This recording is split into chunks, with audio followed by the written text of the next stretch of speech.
Hey Canucks fans, we are on the eve of training camp. So let's talk about training camp. Let's talk about contract updates for Pettersson and Hughes. And let's talk about how much it would cost you to watch the Canucks play in Abbotsford in the preseason. I'm Canuck Clay. I'm the founder of the GLCPC, the Good Looking Canucks Positivity Club. This is my Canucks take all in one take. It's Clay's Canucks commentary for Wednesday, September the 22nd. If you're new, this is what you should do. Hit the subscribe button now for Canucks Insight, daily Canucks Insight that's positive, timely, and trustworthy. As always, this vlog is brought to you by Perform and Transform, personal training and weight loss. Sign up for a free 7-day trial. Click on the link in my video description below. Okay, I'm excited. We know we got a lot to talk about, but before I do, I want to let you know that I started my bowling league last night. Yes, back to bowling every Tuesday night. And if you want to know how I did last night and how our team did, watch until the very end of this video after my shoutouts and sign off. Okay, training camp starts tomorrow. That means Canucks players are reporting to Rogers Arena today for physical testing, medical testing, whatever you want to call it, but off ice workouts, and then hitting the ice tomorrow, then going to Abbotsford for training camp tomorrow, Friday, and Saturday before their first preseason game in Spokane on Sunday against the Kraken. We'll talk about Pettersson and Hughes in a second. Canucks released their 54-man training camp roster, 31 forwards, 18 defensemen, 5 goalies. Included in those names are Pettersson and Mott, who's going to be injured. I talked about it yesterday in the forwards. Included in that is Hughes in the D-men. No PTOs, professional tryouts to speak about. I talked about how yesterday that probably wouldn't happen. So 54 players going to be at camp. Well, at least 51. I keep backing them down for whoever's injured. And I guess, so at least 51. Pettersson and Hughes and Mott not included in that number, but 54 players named on that roster. We can talk about training camp battles and all that kind of roster spot battles in a few days. And Jim Benning is going to speak to the media at 9:30. So I'll probably check in with an afternoon video if there's anything of note from what Jim Benning says. So 54 players at camp starting tomorrow in Abbotsford. Let's talk about Petey and Hughes. So we know that Pettersson and Hughes are both in Michigan training with Quinn Hughes and his family, his dad in particular. And we know that that's not a good sign, the fact that Pettersson left on Sunday, 4 days before training camp was supposed to start. So you know that a deal is not close. From everything we've heard, the negotiations are ongoing, they're constant, and they're not acrimonious, they're not bad, they're cordial, they're not contentious.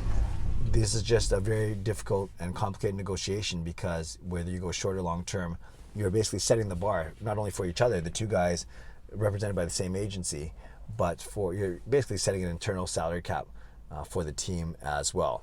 A couple interesting developments though, and we can discuss if they're relative to the situation.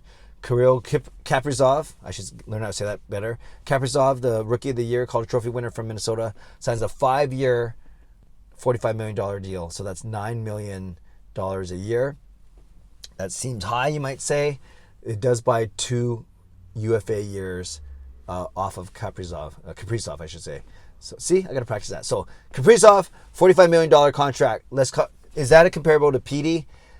It's tough because I think people have been talking about 7 or 8 years long term or a 3-year bridge. No one's really talking about 5 years for Petey because that only buys 1 year of his UFA years. So, and I think if you're going bridge, you don't have to look at numbers of 9 million. You're looking more at 7 to 8 million, 7.5 to 8 million. So is it a fair comparison? Their points per game were exactly the same. Pettersson's younger, plays center. You could argue more valuable. So at 5 years, you think Petey might get that much or at least that much.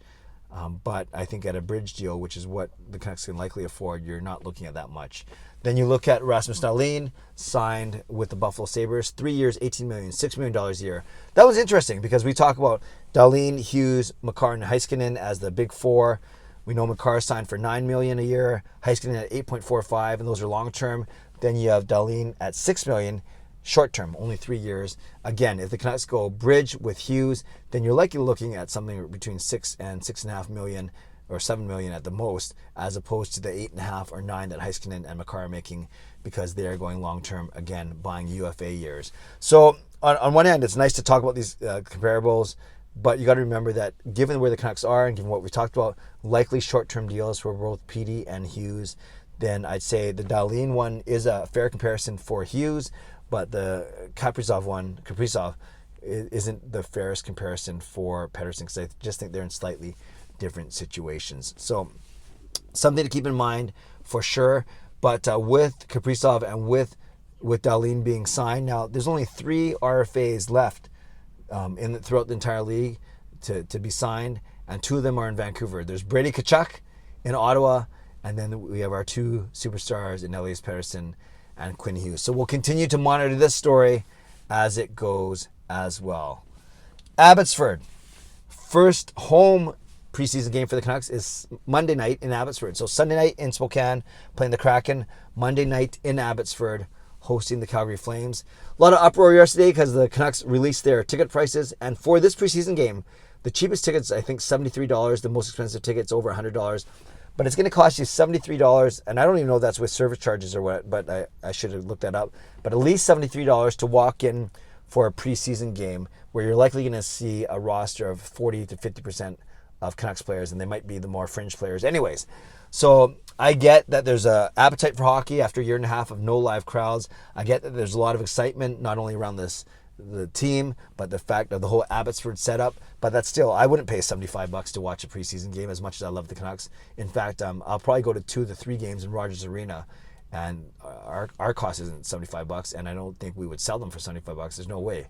And we usually give our preseason tickets away, so it's actually a bonus that I can go to 2 to 3 of them in Rogers Arena. So that's kind of interesting as well.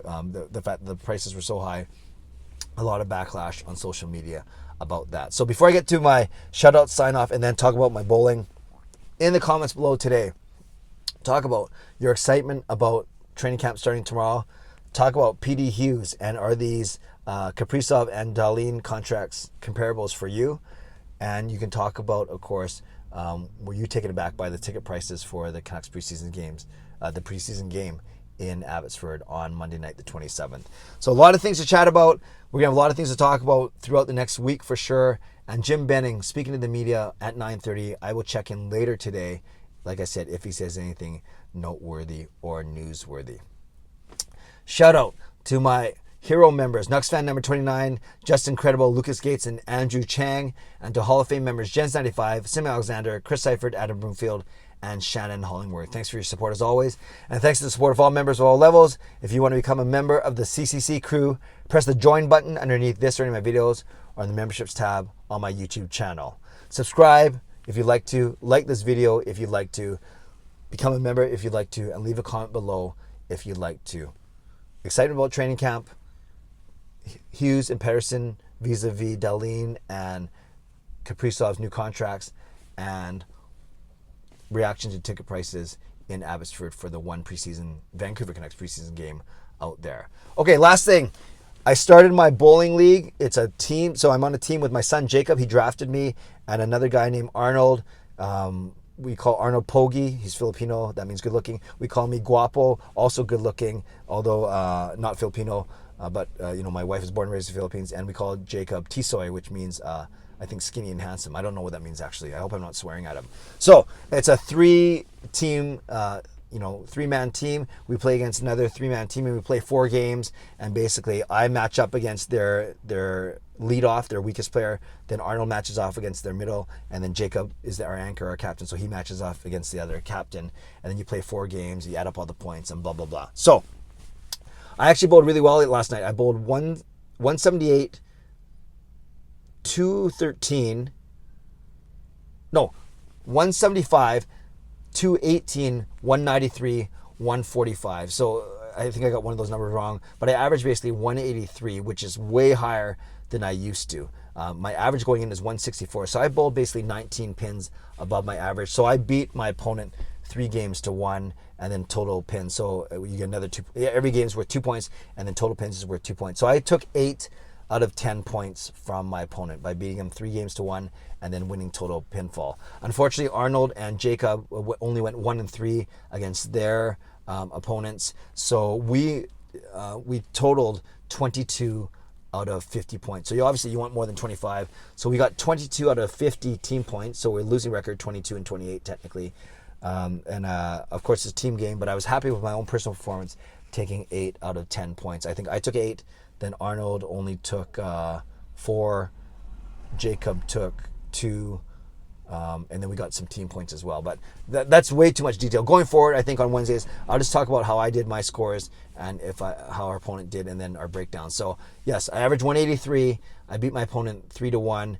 Total points 8 out of 10, but we only picked up 22 out of 50 points. But we look forward to getting together and bowling every Tuesday. Okay, I just spoke for 2 minutes about bowling. So if you're still made it here to the end, God bless you. And again, I only go give you those bowling updates every Wednesday morning. Okay, thanks for watching. Stay safe, stay healthy, take care of yourselves, and take care of each other. Have a great day. God bless, and go Canucks go.